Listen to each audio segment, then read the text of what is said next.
As you know, when Ubisoft started this franchise in 2007, man, they launched a powerhouse, a behemoth of a series, and it just snowballed in the opposite direction, getting bigger and bigger and better, especially as it moved to Italy and then on American soil and so on. But man, have the mighty have fallen. And I say that because at this point now in 2025, Ubisoft is in need of a financial bailout, which they got from Tencent, but they don't even remotely look like they're still learning any lessons from the past few years of their Assassin's Creed franchise and how shitty it's gotten. And it's leading to probably an eventual Tencent buyout as a whole. And if that's the case, I will be on cloud nine because that can only be a good thing. But anyway, here I'm going to go over my list from worst to first of 14 Assassin's Creed. So stay tuned.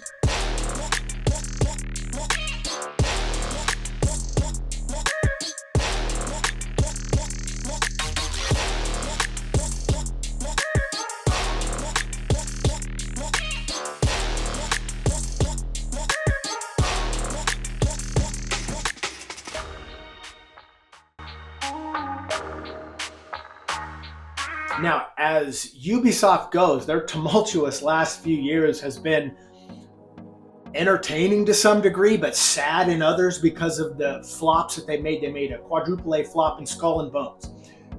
Star Wars Outlaws did absolutely shitty, and then they followed it up with Assassin's Creed Shadows that was supposed to bail them out, and that was just absolute dog shit. Now, as it goes, this company is seemingly, and I'm going to use a Japanese term, committing seppuku, but they're doing it on purpose. But anyway, if you are new here, please feel free to subscribe to That's Fair Podcasting or Gaming Geeks Live.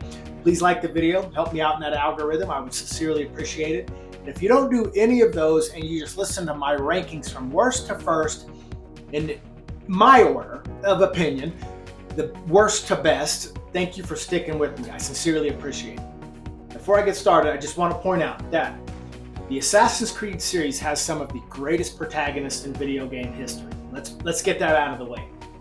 That is not arguable. And it has some historically and fictional, we'll call it fictionally historical locations that you were able to just be immersed in, and they did such a phenomenal job. And where did Ubisoft go, man? They let all these progressive people in and they mucked it up, man, and it's so sad because I absolutely love Ubisoft, you know, and anyway, it is what it is. But starting off with the 14 rankings, I'm going to go at number 14, the worst one of the series, Assassin's Creed Shadows, that came out in early 2025, and here's why. You've heard it before, it's been regurgitated, so this will be a quick one, but you know, the least problematic thing for me was the African samurai, believe it or not. Now, Yasuke was no samurai, he was a retainer. You had Thomas Lockley, a writer, a fictional writer, changed Wikipedia to basically call Yasuke a legendary samurai, which he never was because you don't hear Japan backing that claim. And then you had Ubisoft not doing their research, not doing their homework, stealing banner reenactment groups' flags of, like, I want to say 2018 or 2019. Maybe even newer. You had a broken Torii Gate that was the symbol of World War II. Okay, enough said, man. You had a very progressive game. Then you had Naoe. Look, Ubisoft, for years, so many Assassin's Creed fans wanted this to go to Japan. And this is what Ubisoft brought us. And they did it on purpose. They knew it would cause a stir. They didn't care. Their own progressive ideology mattered more than making a great game to its gamers like us, the demographic of gamers. They made it for this progressive group that never really came to the forefront and bailed them out. You know, you had all these game journos and whatnot getting their free play for free, lying more or less. They lied about the ratings they gave it. Anyway, long story short, it is a piece of shit, and Ubisoft, there's a reason why now Tencent is basically working Ubisoft like their proverbial puppet, and why not? Now, my next one at number 13 is 2023's Assassin's Creed Mirage. And why? Well, I wasn't a Basim fan, however you want to say his name. Now, I didn't play Shadows. I watched it more or less damn near from start to finish, but I saw enough on these streamers. But I did watch basically from start to finish Mirage. It was hard to go back. It did try to follow in the old school Assassin's Creed ways. So it had a beautiful setting, but I felt like we've seen it before. Obviously from the first one, and then with Ezio, in a way, it kind of reminded me in some of the areas of Revelations, and so we've seen it before. So I think it was just a quick, push that out, cash grab. They thought that Basim was worth the shit. He's not. And yeah, that's my opinion. That's number 13 is 2023's Assassin's Creed Mirage. But now I'm going to go with 2015's Assassin's Creed Syndicate. Their first dual protagonist at the time. That was the first real hand at it. I mean, you did kind of see it in Revelations, but you were still Ezio, even though you kind of got Altair a little bit, which was kind of nice. But Assassin's Creed Syndicate, Jacob and Evie Frye were basically the same person, save for brother and sister. I did find Evie Frye to be a little bit more fun to play. I thought she was a better overall assassin, even though I thought that they were basically the same thing. Jacob Frye was kind of boring, but I did appreciate the London setting. But after a while, it just got to be, okay, the same missions. It got to be repetitive, much like these tend to do. And that's why I put that at number, that's the next one in line, obviously, that came out in 2015 at number 12. But at number 11, I'm going to go with Assassin's Creed Revelations, which dropped in 2011, and here's why. Wasn't as good as Assassin's Creed 2 or Brotherhood, obviously. You did get the bookend Ezio's trilogy, which was nice.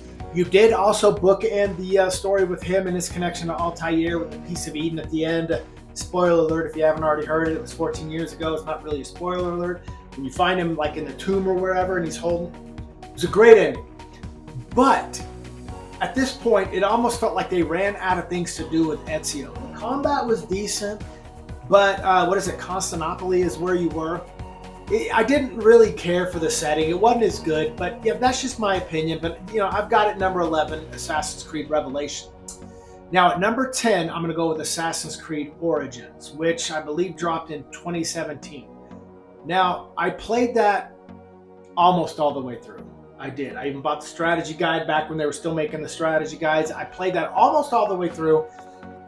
It's a beautiful game, and I actually enjoyed Bayek. I really did. It was hard to get used to though, because it was a new format, the way they had done it. It was the first one out of the real, assassin bureau type thing. It was the first one to really branch out and show you the characters well before the guilds were formed, the assassin order, whatnot. I mean, obviously they may have been around, but you were just a candidate, and it was good. It was a beautiful Egyptian backdrop. The graphics were awesome. They were insane, really. But I just didn't. I was trying to get used to the new format, and I couldn't. But I tried, and I just quite couldn't. Now at number 9, I have Assassin's Creed Rogue, which dropped in 2014. Now, I enjoyed that game. I'm not going to lie. It came out for the older consoles at the time because the same day Unity dropped for the Xbox One and the PS4, whereas Rogue dropped for the Xbox 360 and the PS3. I enjoyed playing Shay Cormac. I really did. It was a different twist. It was nice to play a Templar. Dude, they fucked him over. The Assassin's Order screwed him over, man. I mean, you're going through, you're killing and fighting them. You didn't kill all of them, obviously, Achilles, but Shay Cormac, though, the ship battles were copy and pasted from Black Flag. I think they were just kind of riding the success of that one, which I don't blame them. That game is phenomenal. Come on, remaster, hurry up, and remake. But anyway, playing Shay Cormac, a Templar, it was a good twist. It was a different twist. You got to see a lot of that northeast area, area where Sleepy Hollow took place and whatnot. So, yeah, Assassin's Creed Rogue was a pretty damn good game. And on my list, that's why I have it at number 9. But at number 8, I got to go with 2020's Assassin's Creed Valhalla. It's their bread and butter, man. This is what made Ubisoft the most money as far as all the Assassin's Creeds. This brought in the most revenue. It was a blast of a game. Yes, don't get me wrong. However, you were doing the same shit over and over. Like, I don't want to stack rocks. I don't give a fuck about cairns. I don't want to stack rocks.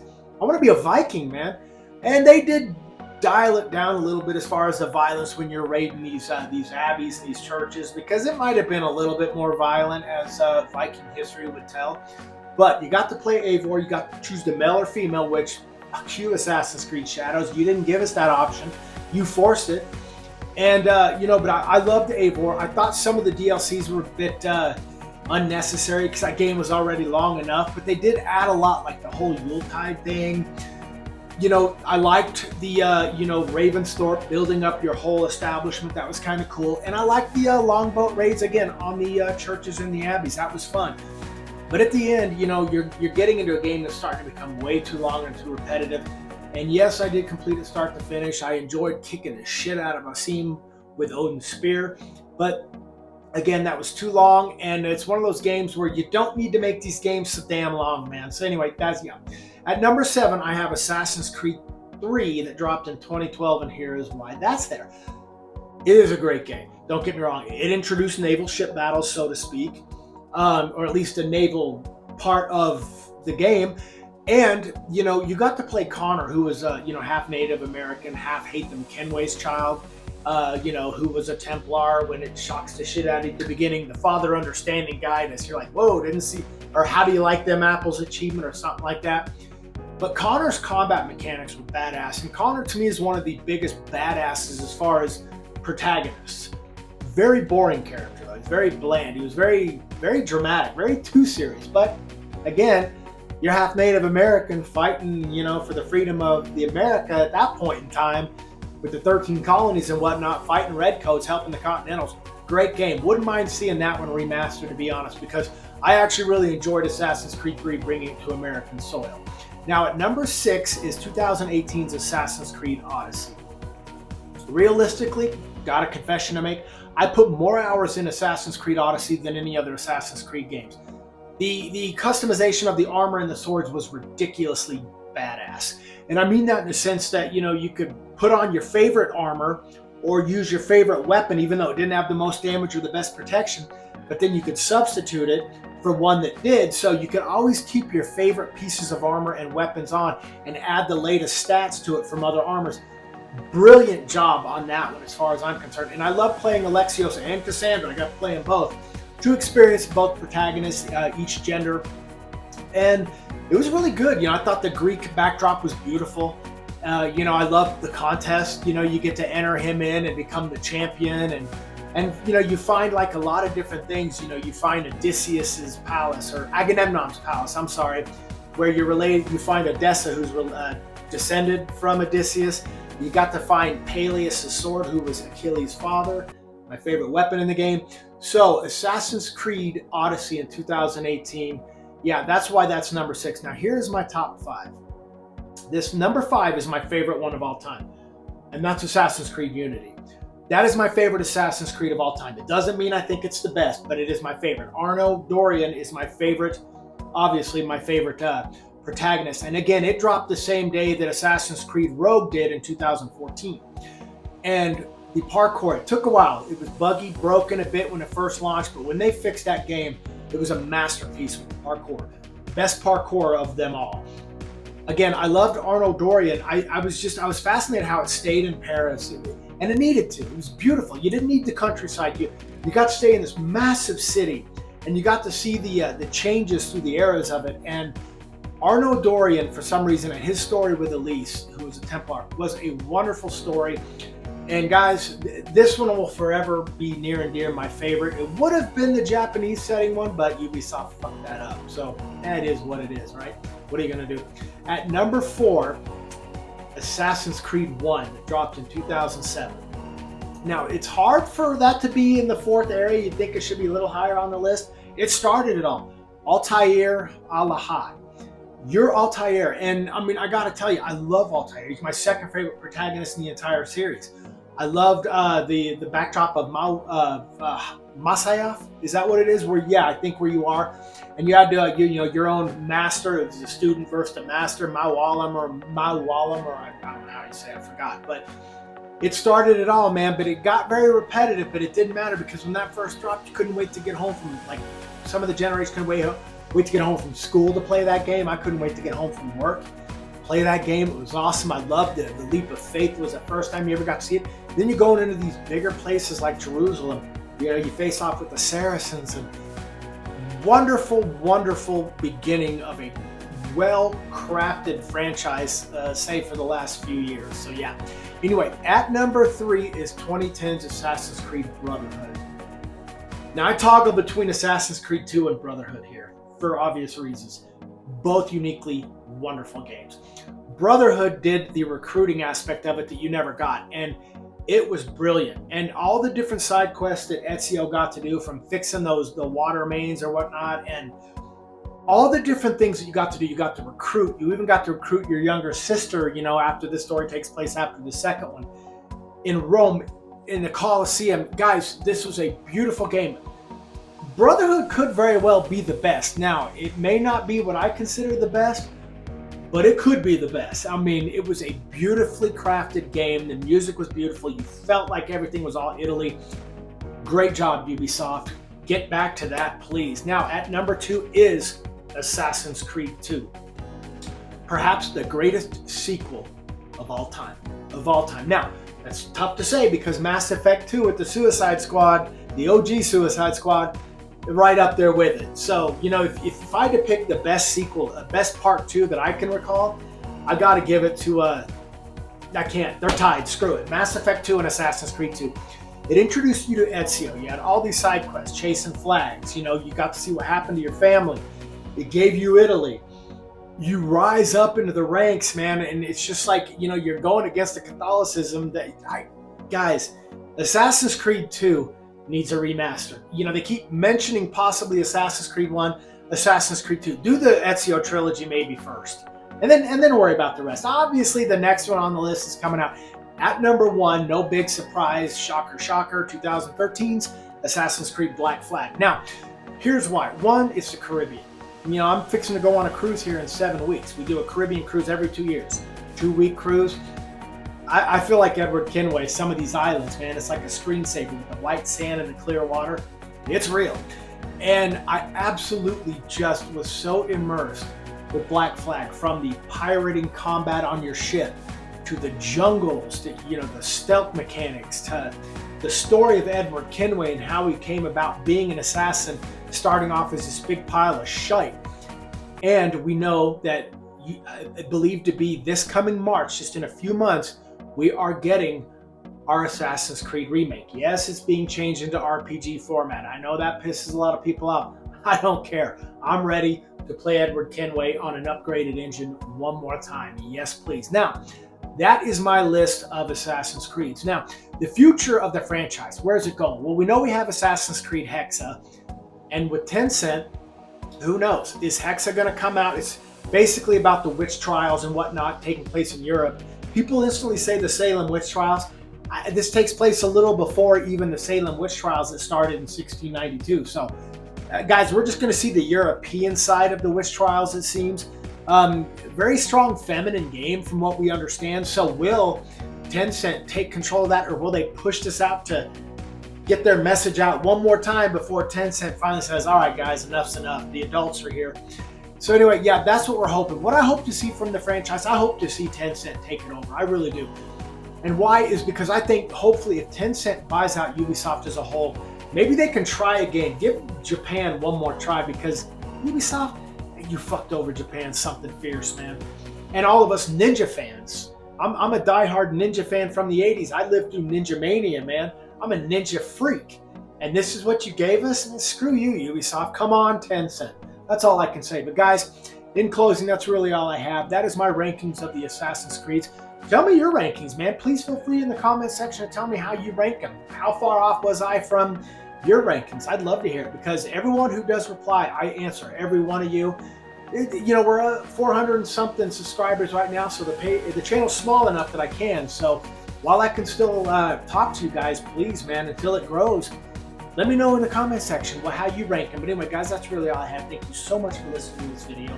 Please feel free to subscribe to That's Fair Podcasting or Gaming Geeks Live. Please, again, like the video, help me in that algorithm. And if you don't do any of those and you just watch this video, that's what matters the most. And to all you Assassins, Templars, and gamers out there, all love, and I'm out.